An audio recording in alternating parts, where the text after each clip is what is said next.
오늘 주일 예배 주시는 하나님 말씀 마가복음 14장 53절에서 72절까지 말씀입니다. 이 계시의 말씀을 읽어드릴 때 살아계신 하나님의 음성을 듣는 시간이 되시기 바랍니다. 그들이 예수를 끌고 대제사장에게로 가니 대제사장들과 장로들과 서기관들이 다 모이더라. 베드로가 예수를 멀찍이 따라 대제사장의 집 뜰 안까지 들어가서 아랫사람들과 함께 앉아 불을 쬐더라. 대제사장들과 온 공회가 예수를 죽이려고 그를 칠 증거를 찾되 얻지 못하니 이는 예수를 쳐서 거짓 증언하는 자가 많으나 그 증언이 서로 일치하지 못하니라. 어떤 사람들이 일어나 예수를 쳐서 거짓 증언하여 이르되 우리가 그의 말을 들으니 손으로 지은 이 성전을 내가 헐고 손으로 짓지 아니한 다른 성전을 사흘 동안에 지으리라 하더라 하되 그 증언도 서로 일치하지 않더라. 대제사장이 가운데 일어서서 예수에게 물어 이르되 너는 아무 대답도 없느냐? 이 사람들이 너를 치는 증거가 어떠하냐 하되 침묵하고 아무 대답도 아니하시거늘 대제사장이 다시 물어 이르되 내가 찬송받을 이의 아들 그리스도냐? 예수께서 이르시되 내가 그니라. 인자가 권능자의 우편에 앉은 것과 하늘 구름을 타고 오는 것을 너희가 보리라 하시니 대제사장이 자기 옷을 찢으며 이르되 우리가 어찌 더 증인을 요구하리요? 그 신성 모독하는 말을 너희가 들었도다. 너희는 어떻게 생각하느냐 하니 그들이 다 예수를 사형에 해당한 자로 정죄하고 어떤 사람은 그에게 침을 뱉으며 그의 얼굴을 가리고 주먹으로 치며 이르되 선지자 노릇을 하라 하고 하인들은 손바닥으로 치더라. 아멘.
전하는 소식 먼저 말씀드리도록 하겠습니다. 영유하고 이런 성경학교 돌아오는 토요일 주일 하루 잔다고 얘기를 합니다. 그래서 내일 아침 다음 주 일부 예배 오시면 자고 있지 않을까 그렇게 생각이 됩니다. 편안하게 의자 다 치우고 텐트처럼 괜찮다고 2부 예배 때까지는 철감되니까 그렇게 좀 이해를 해주시면 감사하겠고 위에서 기도해 주시면 감사하겠습니다. 네, 전 교인 9월 전도의 날 바뀌게 되었다라고 말씀드렸습니다. 하반기는 두 번 있습니다. 9월하고 12월인데요. 9월 5일 금요 기도회 후에 가능하신 분들 같이 오셔서 전도하는 시간 가지도록 이렇게 하겠습니다. 기도해 주시고 참여해 주시면 감사하겠습니다.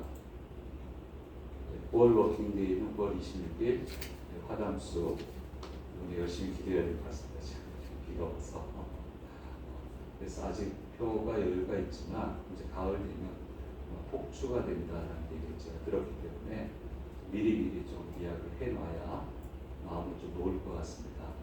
아무튼 보시는 대로 가신다라는 말씀을 해주시면 미리미리 예비해서 지난번 예약할 때는 모노레일이 좀 부족했어요. 제 시간 때 전체를 다 모노레일 예약을 못했습니다. 모노레일을 해야 좀 편안하게 갔다 오실 수 있기 때문에 그래서 미리미리 말씀을 해주시면 감사하겠고요. 그때 맞춰서 다시 한번 자세하게 안내를 해드리도록 하겠습니다. 사도신경과 주기도문이 변경이 되겠습니다. 저희 교회가 속한 예장 통합측에서는 더 정확하게 고백을 하기 위해서 몇 년 전부터 새로 사도신경과 주기도문을 수정을 했습니다. 그래서 대다수의 교회들이 이 고백을 하고 있는데 저희는 그동안 하지 않았는데 여러 가지 연합 기관하고 이렇게 가다 보니까 같은 고백을 해야 되잖아요. 근데 우리 교인들은 좀 이렇게 안 맞으니까 이제 애로가 좀 있고요. 그런 여러 가지 문제로 해서 교단에서 고백하는 사도신경하고 주기도문으로 변경을 하려고 합니다. 그래서 9월 첫 주일부터 하는데 이제 외우기가 쉽지 않으시니까 이렇게 화면을 보고 하시면 이 성경책 보시면 주기도문 사도신경 있죠. 우리가 고백한 거고 반대께 우리 교단에서 하는 고백입니다. 이제 교단마다 다 틀려요. 두 가지를 다 쓰는데 우리가 교단에서 사용하는 고백을 드린다라고 하는 것을 좀 기억하시고 이렇게 동참해 주시면 감사하겠습니다. 네, 따로 띄우지 않았습니다만은 이제 내일부터 요한계시록 묵상이 아침 기도회 때 시작이 됩니다. 아직 들어오지 못하신 분들, 참석하기 원하시는 분들은 단톡방에 들어오셔서 안내 드리는 대로 그 절차를 따라 들어오시면 자유롭게 들어오실 수가 있습니다. 많이 참여하시고 기도해 주시면 감사하겠습니다. 오늘 주의 전에 오신 우리 성도님들과 영상을 통해서 예배에 참여하시는 모든 분들에게 주께서 주시는 은혜가 함께 하시기를 간절히 소망합니다.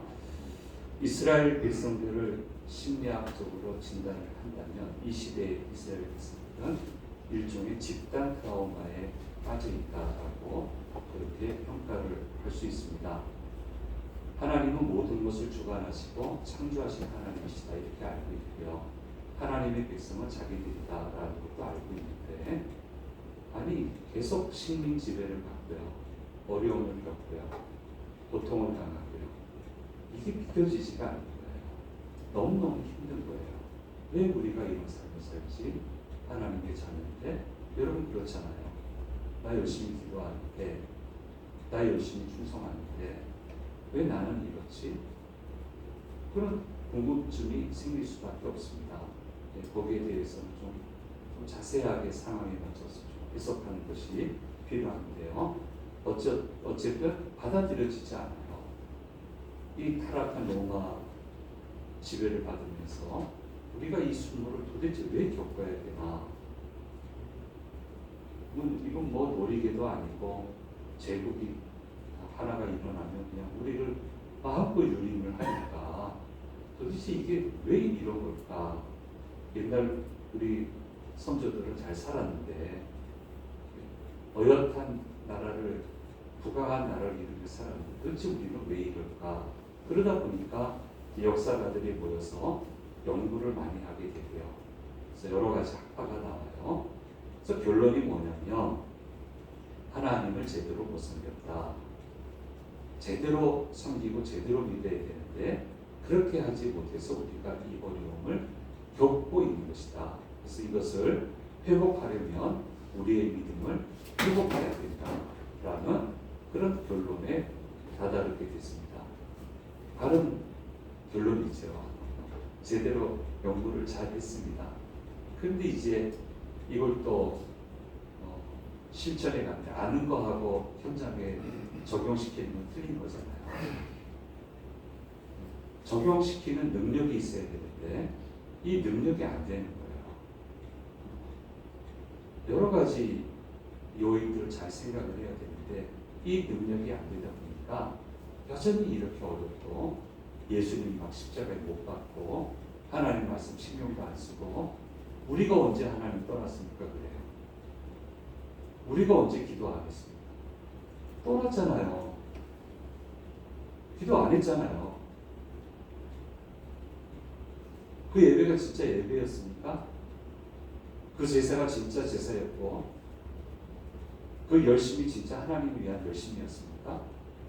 우리가 언제 안 했습니까? 너희들 안 했다. 안 했으니까 지금 이렇지. 했다면 이랬겠나.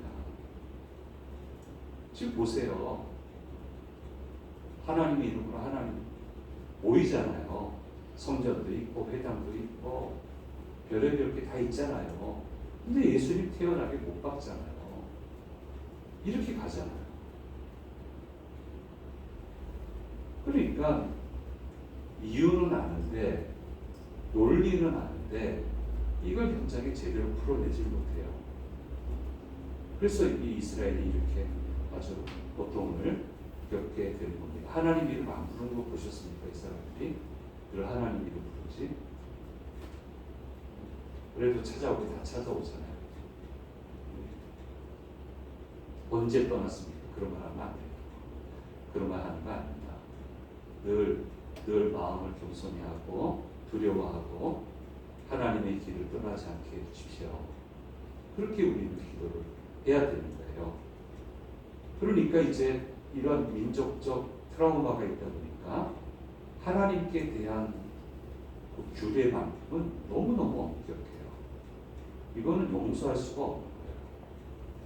유대 사회뿐 아니고 어느 사회든 간에 처벌 수위가 좀 달라서 그렇지 잘못한 것에 대해서는 반드시 처벌하는 제도가 있습니다. 가족 질서를 깨뜨린다든지 사회 질서를 깨뜨린다든지 고의 살인을 하거나 성적인 범죄를 하면 사회 규범과 분위기상 틀릴 수는 있어도 처벌 규정은 반드시 있어요. 처벌을 해요. 그리고 자신들이 신봉하는 종교에 대해서 도발을 하게 되면 거기에 대해서는 모든 사회가 용서를 하지 않습니다. 그러니까 이스라엘만 그런 게 아니고 다 모든 사회가 그래요. 근데 특별히 민족적 트라우마가 있으니까 이스라엘 공동체는 하나님께 대한 범죄는 세분화해서 반드시 처벌을 하게 하는데요. 이거 생명을 내놔야 돼요. 역사적 트라우마가 이렇게 깊은 거예요.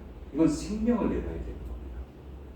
우상 숭배한다든지 신성 모독한다든지 안식일을 범하거나 거짓 예언을 하거나 무당이나 점술가를 발견하게 되면 반드시 목숨을 취하도록 그렇게 처벌을 하도록 그렇게 하고 있습니다. 예수님의 인기가 참 좋으셨거든요. 눈의 가시처럼 여겼던 이들은 종교 지도자들인데 사회 질서나 윤리 도덕으로는 예수님을 못 무너뜨려요. 흠이 없어요. 흠을 찾을 수도 없어요. 그러니까 예수님을 무너뜨리려면 그냥 무너져서는 안 되고 처참하게 죽여야 됩니다. 몸서리 쳐질 정도의 과정을 거쳐야 돼요. 그건 십자가밖에 없다는 거예요. 그냥 쉽게 죽어도 안 돼요. 남들이 다 보도록 아주 처참한 과정을 그대로 볼 수 있는 그 과정을 거쳐서 죽여야 되는데 그 십자가형밖에 없단 말이에요. 그걸 하려면은 하나님께 대한 직접적인 도발 증거를 찾아내야 됩니다. 그러니까 다른 건 하지 않아요. 해도 안 되고요. 일단 감난산에서 저항 없이 예수님을 체포해 옵니다. 데려와서 처형을 해야 되는데 명분을 못 만들어내요. 말하는 거 보세요. 다 윤리도덕 얘기 안 하잖아요. 하나님께 대한 것만 얘기하잖아요. 성전을 사흘 만에 짓는다고 했다. 이 성전을 무너뜨린다고 했다.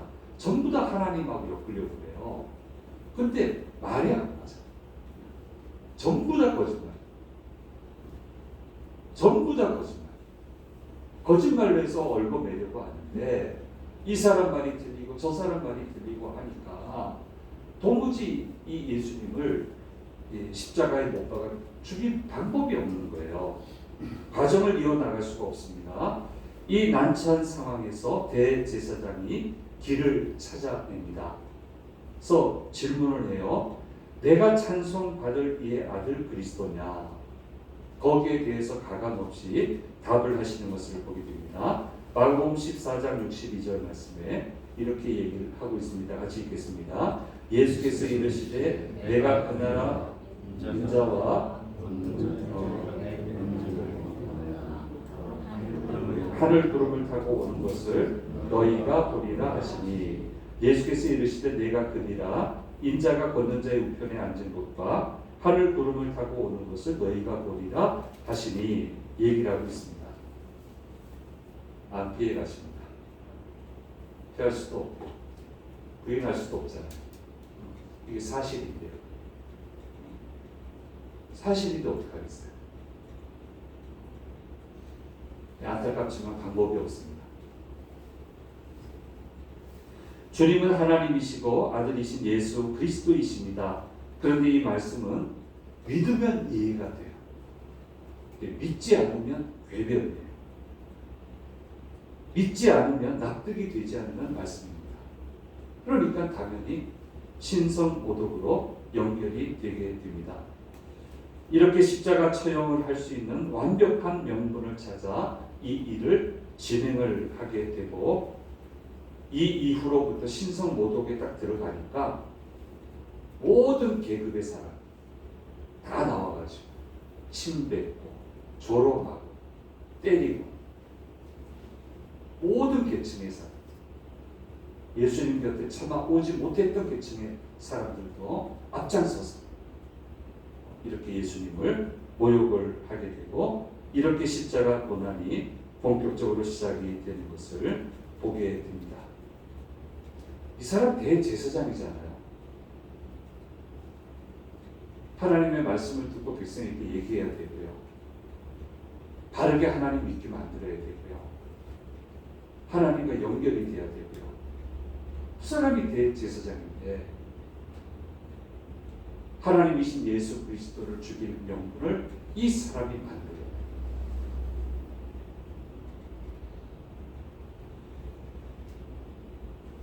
좋아야 되는 사람이 무서운 사람으로 변모가 되는 것을 보게 되고요. 이 사람과 더불어 모든 사람들이 용서받지 못할 죄를 짓게 됩니다. 그러니까 이제 목회자의 부담이 큰 거죠. 직분자의 부담이 큽니다. 어쨌든 부담감을 감사함으로 받아들이고 주신 사명을 잘 감당을 해 나가야 되는데요. 이 사람들이 지금 하는 게 뭡니까? 믿지 않을 명분을 찾아요. 믿지 않을 명분을 만들어요. 순종하지 않을 명분을 만들어요. 축복을 박차고 나오는 명분을 만듭니다. 그 명분을 만들어서 거기에 들어가게 됩니다. 이런 명분을 만들면 안 되는데, 이렇게 하면 모두가 하나님의 심판을 받을 수밖에 없는 건데, 이 명분을 지금 만들고 있는 것을 보게 됩니다. 결국 이렇게 해서 그들은 집단 트라우마를 극복하지 못하게 되고 예수님을 십자가에 못 박는데 성공을 하게 되지만 대신 영원한 심판을 받게 되는 것을 보게 됩니다. 사랑하는 여러분, 믿음은 명분을 만드는 것입니다. 우리는 지혜롭게 명분을 만드는 사람이 되어야 됩니다. 축복을 걷어차는 사람이 되는 게 아니고 하나님의 축복이 찾아와서 머물고 상승작용을 일으키는 그런 믿음의 사람이 되어야 하는 것입니다. 그러므로 우리는 믿어야 하는 명분을 만들고 기도해야만 되는 명분을 만들고 순종해야 하는 명분을 만들어 가야 하는 것입니다. 그렇게 하면서 하나님의 도우심을 구해야 하는 것입니다. 이렇게 축복의 날을, 은혜의 날을, 기쁨의 날이 오게 하는 명분을 만들어가는 그런 믿음의 사람이 되어야 되는 겁니다. 명분 싸움에서 지지 마십시오.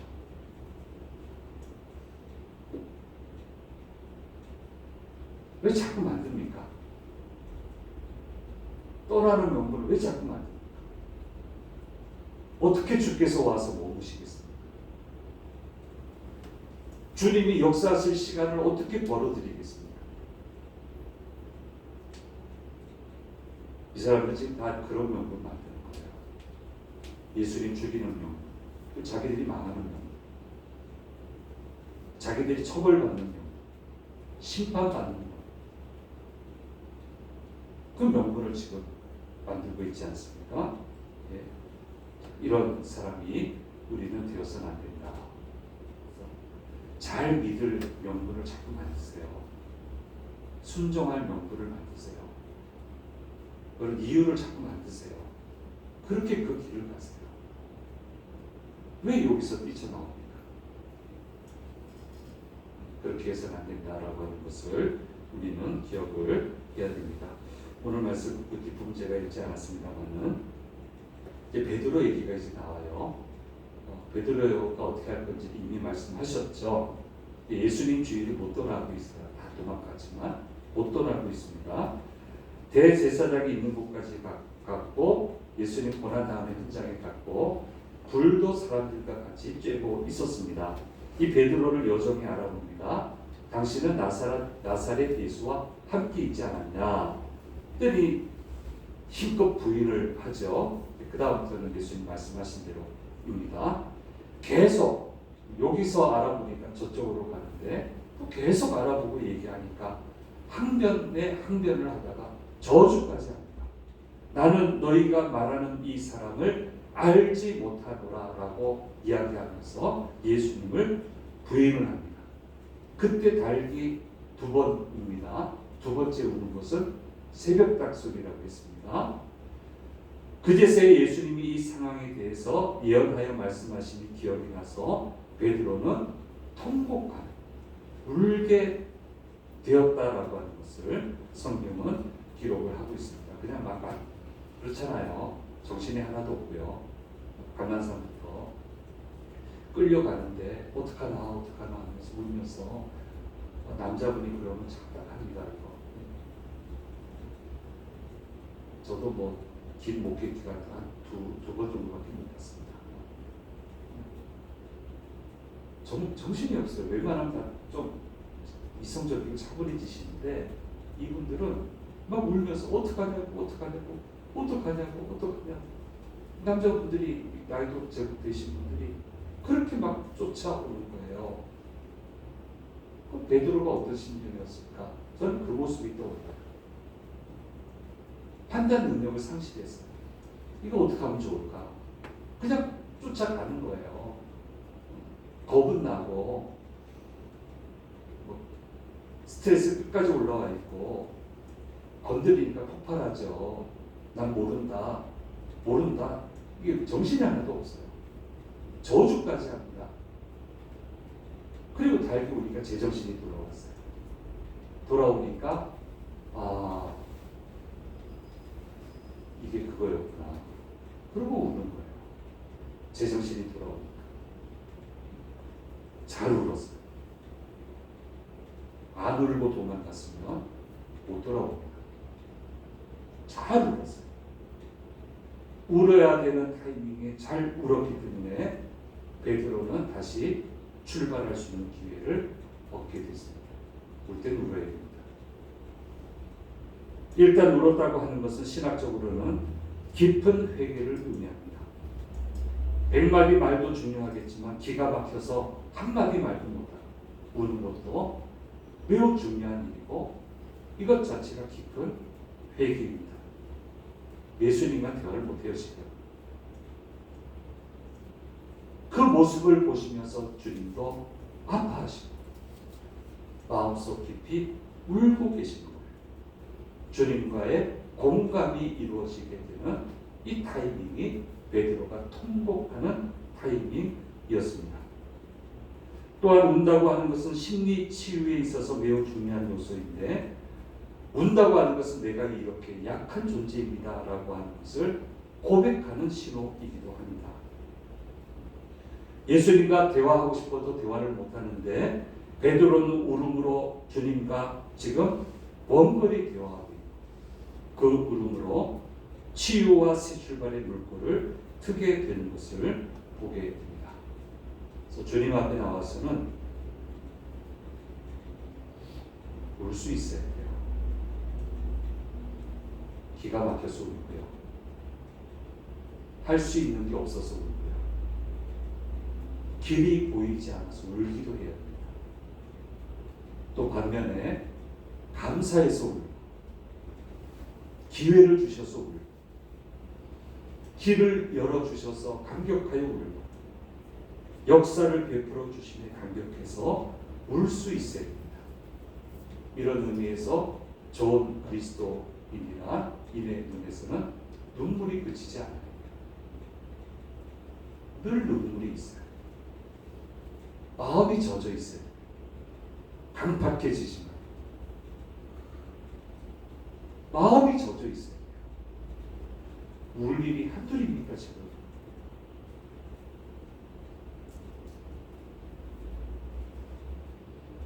어떻게 울어야지 방법이 있나? 우는 것밖에 없지.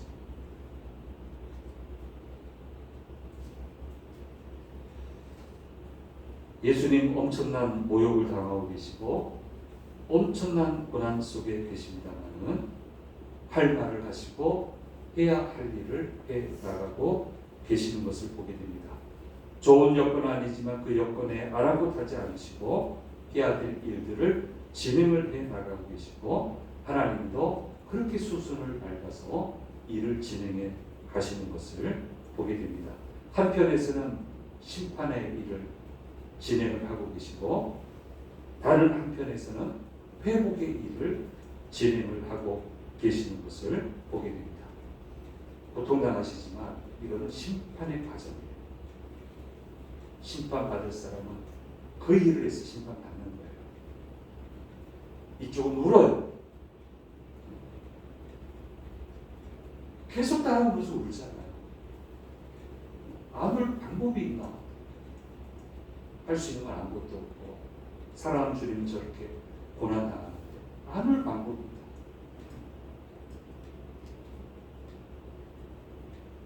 그 울음 속에 회복의 일을 지금 진행하고 계시는 거예요.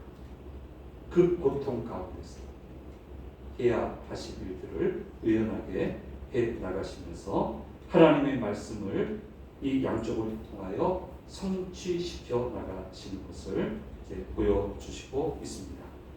베드로는 다행히 잘 울었어요. 이렇게 회복의 길을 열었고 새 출발의 길을 열게 되었습니다. 오늘 주님 이제 보통 밀려 들어가시는데 종착지가 아니고 길을 여시기 위해서 들어가시는 겁니다. 이 주님과 함께 우리도 늘 길을 잘 열어가는 그런 믿음의 사람이 되어야 될 줄 믿습니다. 이제 PPT 한번 보겠습니다. 명분을 만들어야 됩니다. 믿어야 하는 명분, 기도해야 하는 명분, 순종해야 하는 명분을 만들어 가야 되는 겁니다. 하나님의 축복이 내게 찾아와야 돼요. 머물러야 돼요. 상승작용을 일으키게 되는 그런 믿음의 삶을 살아가야 되는데 나는 명분을 만들어야 돼요. 되는 명분. 그렇게 해 나가야 되는 것입니다. 두 번째입니다. 좋은 믿음의 사람은 눈물이 많습니다.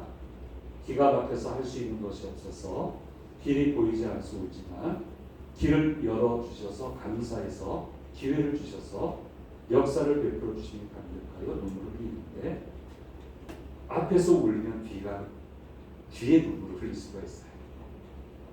앞에서 강팍해지면 뒤는 열리지 않아요. 괜찮아요. 사람 앞에서 울지 마시고요. 하나님 앞에 나서 우세요. 사람 앞에서 울면 큰일 나죠. 그러지 말고 하나님 앞에 와서 우세요. 그래야 됩니다.